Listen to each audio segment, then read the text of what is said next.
Nak menyimpan kena paksa, simpanan ni memang kena paksa. Tak perlulah kita tunggu untuk bersedia. Ingat tak dulu waktu kecil-kecil, mak ayah kita akan paksa kita gosok gigi setiap pagi. Tapi bila dah jadi rutin, dah jadi habit, kita dah selesa untuk buat perkara yang betul.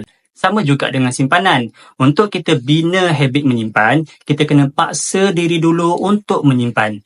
Memanglah tak mudah, sebab itulah kita kena paksa diri kita simpan walaupun RM1. Kalau tak pernah berjaya simpan dalam bentuk duit, simpan dalam bentuk emas. Pesan penulis buku Wang Emas, Tuan Muhammad Zulkifli Syafi'i, nafsu manusia ini kalau nampak duit akan mudah berbelanja. Tetapi bila nampak emas akan rasa lagi nak simpan dan simpan. Itulah kelebihan emas, tuan-puan. Kalau tak percaya, kenalah mula dulu. Kalau tak boleh simpan dalam bentuk emas yang besar, mula dahulu dengan bajet yang kecil. Di Public Gold, kita boleh menyimpan emas serendah RM100 sahaja. Bagi yang nak mulakan simpanan emas di Public Gold, boleh terus rujuk pin video untuk saya bantu sebaiknya.